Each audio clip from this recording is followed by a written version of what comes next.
یا ایھا الذین آمنوا لا ترفعوا اصواتکم فوق صوت النبی، تمہارا لہجہ بھی میرے رسول کے لہجے سے بلند نہیں ہونا چاہیے، تمہاری آواز بھی میرے رسول کی آواز سے اونچی نہیں ہونی چاہیے۔ اگر تمہاری آواز بھی اونچی ہو گئی تو عمل ضائع کر دوں گا اور تمہیں خبر بھی نہیں ہونے دوں گا۔ تم سمجھو گے ہم نیکوکار ہیں، لیکن لٹ جائے گا اگر تمہارا لہجہ بھی میرے رسول کے لہجے سے بلند ہو گیا۔ اتنی حساس اور اتنی نازک بارگاہ ہے کہ یہاں لہجوں کو سنبھال کے بات کرنے کی تلقین کی گئی ہے۔ یہاں حضور کی بارگاہ میں حاضر ہونے کے ادب سکھائے گئے ہیں، یہاں لفظوں کا چناؤ کرنے کی تاکید کی گئی ہے، اور پھر یہ حضور علیہ السلام کی حیات طیبہ میں بھی، اور یہ حکم حضور کے وصال کے بعد بھی امت پہ نافذ العمل ہے۔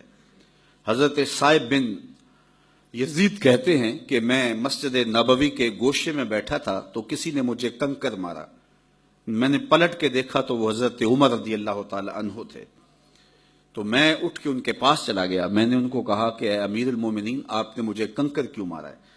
تو وہ کہنے لگے وہ دو آدمی جو بیٹھے ہیں اور بلند آواز سے بات کر رہے ہیں ان کو بلا کے لاؤ۔ تو میں ان کو بلا کے امیر المومنین کے پاس حاضر کیا تو حضرت عمر رضی اللہ تعالیٰ عنہ نے کہا کہ تم کہاں کے رہنے والے ہو؟ انہوں نے کہا جی ہم طائف کے رہنے والے ہیں۔ فرمایا تم اگر اہل مدینہ سے ہوتے میں تمہیں سزا دیتا، تم بلند آواز سے بول رہے ہو، جانتے نہیں یہ مسجد رسول اللہ کی ہے؟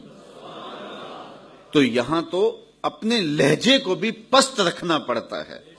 امام مالک نے 40 سال تک حضور کے روضہ انور کے پاس بیٹھ کے درس حدیث دیا ہے، اور 40 سال میں ایک بار بھی ایسا نہیں ہوا کہ حدیث کی کتاب کے ورق کے پلٹنے کی آواز بھی پیدا ہونے دی ہو۔ یہ محبتوں کا عالم ہے، یہ عقیدتوں کا عالم ہے۔ ہارون رشید کا دربار ہے، حضرت امام مالک جو ہے وہ کھانا کھا رہے ہیں تو بات چلی کدو شریف کی، تو کسی نے کہا مجھے پسند نہیں، تو امام مالک نے تلوار کھینچ لی۔ اللہ اکبر! کہا جو چیز رسول اللہ کو پسند ہے تجھے پسند نہیں ہے؟ علامہ اقبال علیہ رحمہ کہا کرتے تھے کہ میں تو یہ بھی گوارا نہیں کرتا کہ کوئی یہ کہے کہ تیرے پیغمبر کے کپڑے میلے تھے، میں تو اس کو بھی گوارا نہیں کرتا۔ تو یہ عقیدتوں کا لہجہ ہے، یہ محبتوں کا انداز ہے۔ حضور کے ایک صحابی ہیں جن کا نام ہے حضرت اصلح بن شریک رضی اللہ تعالیٰ عنہ۔ ان کی ڈیوٹی کیا تھی؟ حضور کی سواری کا کجاوا کستے تھے، اور جب قافلہ پڑاؤ کرتا تو کجاوا کھول دیتے۔ یہ ڈیوٹی انہوں نے اپنے ذمہ لے رکھی تھی۔ ایک سفر میں جب پڑاؤ کیا اور رات کو قیام ہوا تو انہیں حاجت غسل ہو گئی۔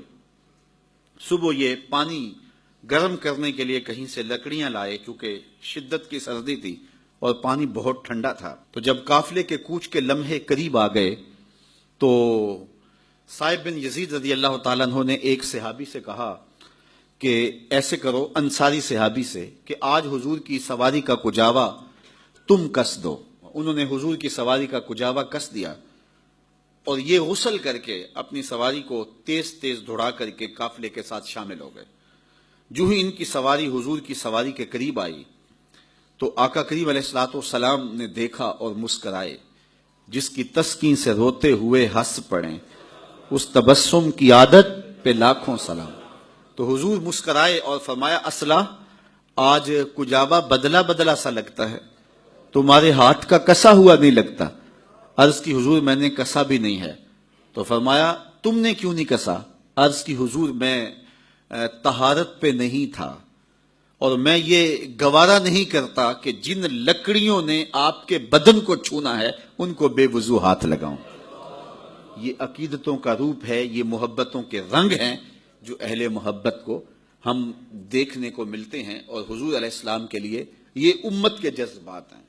حضور علیہ السلام کے حوالے سے کوئی میلا لفظ، کوئی ٹیڑھا لفظ اور کوئی جو ہے وہ اونچا لفظ بھی گوارا نہیں ہے۔ یہ اتنی حساس اور اتنی نازک بارگاہ ہے۔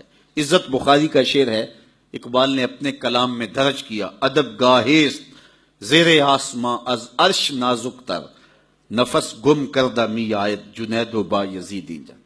یہاں تو اہل محبت سانسوں کو روک کے آتے ہیں کہ وہ سانسوں کا شور بھی خلاف ادب سمجھتے ہیں۔